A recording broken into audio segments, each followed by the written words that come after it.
Hello everyone, मैं हूं राज। स्वागत है आप सभी का एक बार फिर से हमारे यूट्यूब चैनल इंग्लिस्तान बाय राज में। दोस्तों, अगर आप बिहार बोर्ड क्लास 10th के स्टूडेंट हैं, अगर आप बिहार बोर्ड क्लास 12th के स्टूडेंट हैं, या फिर स्टेट की प्रिपरेशन कर रहे हो, या फिर जनरल कंपटीशन की प्रिपरेशन कर रहे हो, या फिर स्पोकन इंग्लिश सीखना चाहते हो, तो हमारे चैनल को सब्सक्राइब करना ना भूलें और उसके बगल में बेल आइकन को दबाना ना भूलें, ताकि हमारे आने वाले सभी वीडियोस का नोटिफिकेशन आपको समय पे मिलता रहे। हमारे चैनल पे ग्रामर, ट्रांसलेशन, लिटरेचर के प्रोज और पोएट्री से रिलेटेड सभी वीडियोज तथा paragraph writing, essay writing, notice writing, reading comprehension etcetera से रिलेटेड सभी वीडियोज अलग अंदाज में अवेलेबल है। फ्रेंड्स, आज के वीडियो में हम लोग बात करने वाले हैं बिहार बोर्ड क्लास 10th के इंग्लिश लिटरेचर बुक का पोएट्री सेक्शन का सबसे पहला chapter, God made the country, composed by William Cowper. Friends, इस चैप्टर के बारे में खास बात यह है कि इसके हिंदी को समझाना बहुत ही मुश्किल काम है। बहुत सारे पासपोर्ट्स मार्केट में आ चुके हैं, बहुत सारे वीडियोज अभी तक बन चुके हैं इस चैप्टर पे, लेकिन सभी वीडियोज और पासपोर्ट्स को देखेंगे तो आपको लगेगा कि उसमें जो अर्थ समझाए गए हैं इस कविता के, उसमें स्पष्टता का अभाव है। तो हमारे वीडियो के साथ अंत तक बने रहेंगे, क्योंकि हमारे वीडियो में पूरे स्पष्टता के साथ एक एक लाइन का अर्थ समझाया गया है। तो चलिए बिना देर किए हुए चलते हैं। सबसे पहले देखते हैं पोएट का इंट्रोडक्शन, उसके बाद हम पोएम देखेंगे। तो let's start the introduction of the poet William Cowper. William Cowper 1731 to 1800 may be said to be giving in his poems a foretaste of the poetry of Wordsworth। William Cowper, जिनका जन्म 1731 और मृत्यु 1800 में हुई, को अपने कविता में वर्ड्सवर्थ की कविताओं के जैसा भूतपूर्व अनुभव दिलाने वाला कहा जा सकता है। There is in his works the same deep respect for the rural life, the common people and the lovely quiet landscape। उनकी रचनाओं में वर्ड्सवर्थ के जैसा ही ग्रामीण जीवन, आम लोग और प्यारा शांत भूदृश्यों के प्रति गहरा सम्मान दिखता है। Like Wordsworth, again, he did not hesitate in giving clear-cut opinion about the issues of his time। Wordsworth की तरह फिर से वे अपने समय के मुद्दों पर अपना स्पष्ट विचार देने में नहीं हिचकते। It is a paradox that the poets and dramatists who lived in cities or state capitals have written powerfully about the beauty of the rural life। यह विडंबना ही है कि शहरों या राजधानियों में रहने वाले कवियों और नाटककारों ने ग्रामीण सौंदर्य के बारे में शक्तिशाली ढंग से लिखा है।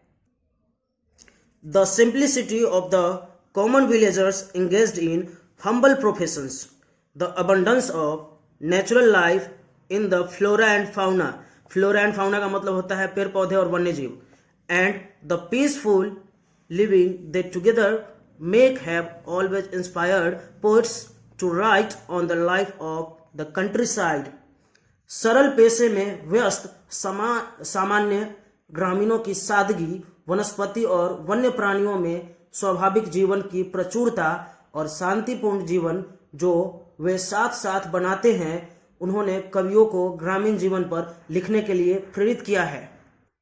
Cowper's poem is a classic example of this kind of writing। Cowper की कविता इस प्रकार के लेखन का उत्कृष्ट उदाहरण है। The first line of the poem, God made the country and man made the town, truly sums up the creation of the countryside and evolution of the towns।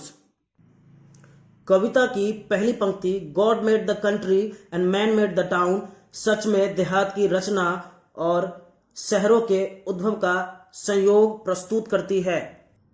Being created in a natural way, villages possess a perfection that towns and cities can never have।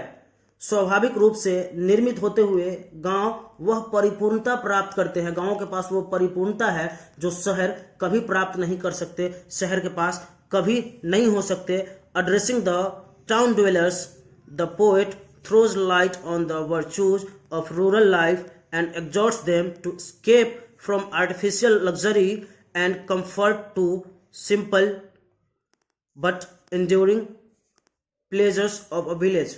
शहरवासियों को संबोधित करते हुए कवि ग्रामीण जीवन की गुणवत्ता पर प्रकाश डालता है और उन्हें बनावटी ऐशो आराम से दूर होकर सादा किंतु चिरस्थायी परम स्थायी ग्रामीण आनंद की ओर जाने के लिए प्रेरित करता है। मतलब कि इस कविता में कवि ग्रामीण जीवन की प्रशंसा करते हुए ग्रामीण जीवन की खासियत को बताता है और शहर वाले लोगों को ये कहने की कोशिश कर रहे हैं, शहर वालों को ये संदेश देने की कोशिश कर रहे हैं कि बनावटी जिंदगी से बाहर निकलो, भौतिक जिंदगी से बाहर निकलो, भौतिक सुख सुविधाओं को छोड़कर प्रकृति की गोद में आओ और प्राकृतिक जीवन जीने की चेष्टा करें। तो फ्रेंड्स, आइए बिना देर के हुए बढ़ते हैं कविता की तरफ। So friends, now let's start the poem God made the country and man made the town. भगवान ने गांव बनाए और मनुष्यों ने शहर बसाए। What wonder then that health and virtue gifts. तो इसमें आश्चर्य कैसा कि उन्होंने गांवों को स्वास्थ्य और सद्गुणों का उपहार दिया। That can alone make sweet the bitter draught. वैसा उपहार जो अकेला हवा के कड़वे झोंकों को मधुर बना सकता है, अर्थात जिंदगी के तकलीफों को खत्म या कम कर जीवन सुखद बना सकता है। That life holds out to all should most abound. जो जीवन सबको मिला है उसमें सब कुछ की प्रचुरता है। And least be threatened in the fields and groves. और खेतों और बागों में कोई भय नहीं।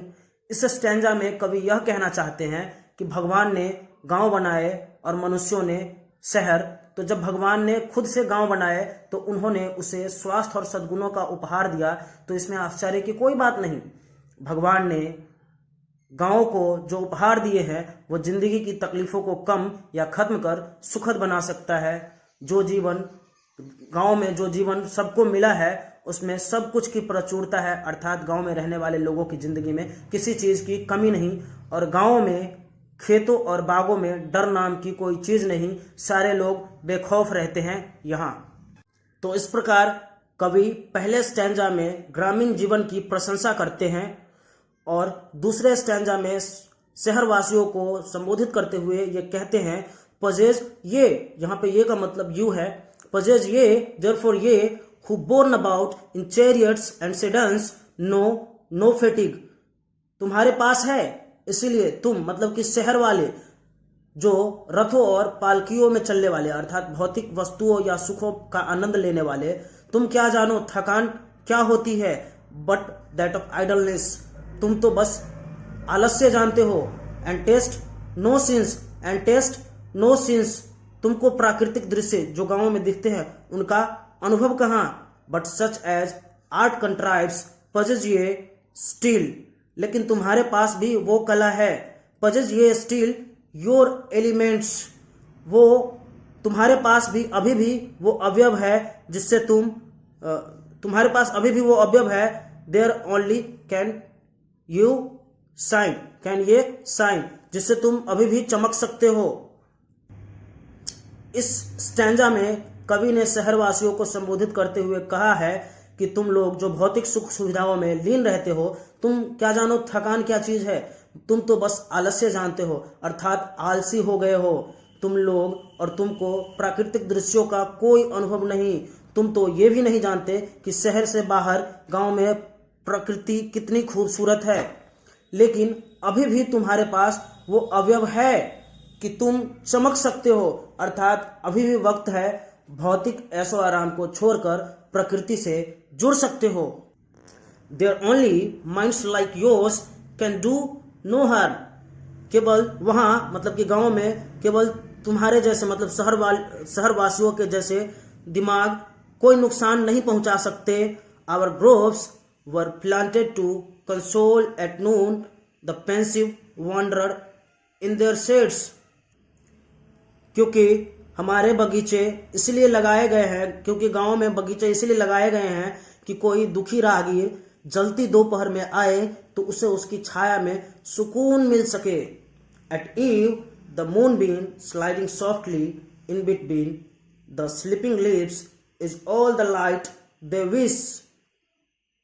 और शाम में सोते हुए पत्तों के बीच सरकते हुए चांदनी उसे उतना प्रकाश देती है जितना उसे चाहिए।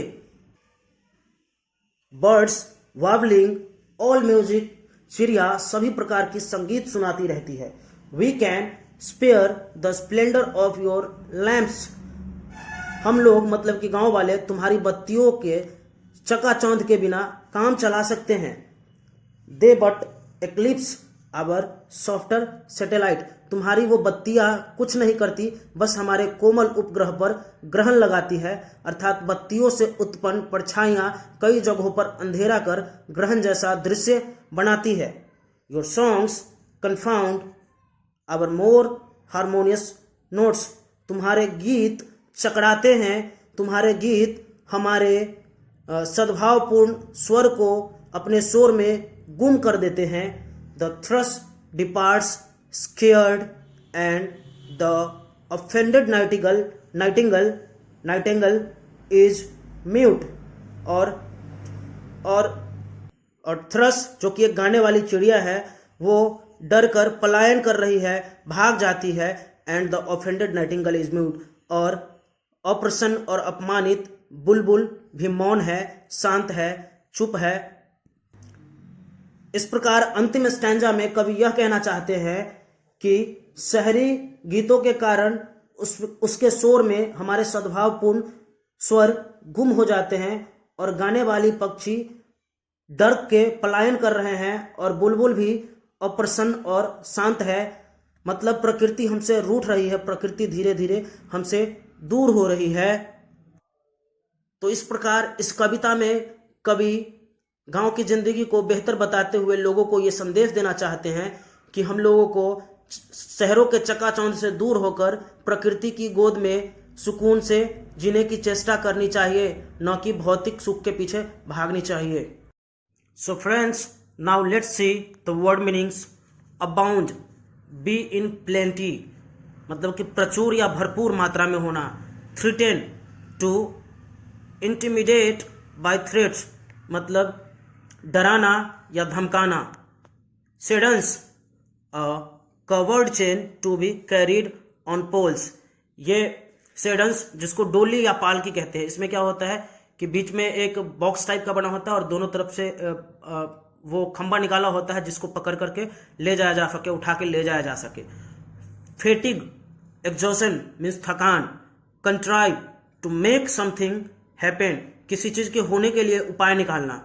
पेंसिव मीन्स सैड, दुखी। कन्फाउंड, कन्फाउंड मीन्स उलझन पैदा करना। थ्रस, अ सॉन्ग बर्ड, एक गाने वाली पक्षी। थ्रस। तो दोस्तों इस तरीके से हमारा चैप्टर समाप्त होता है। अगर किसी और टॉपिक से रिलेटेड आपको वीडियो चाहिए तो प्लीज हमें कमेंट बॉक्स में लिखें। तो दोस्तों आज के वीडियो में इतना ही, मिलते हैं अगले वीडियो में, तब तक के लिए नमस्कार।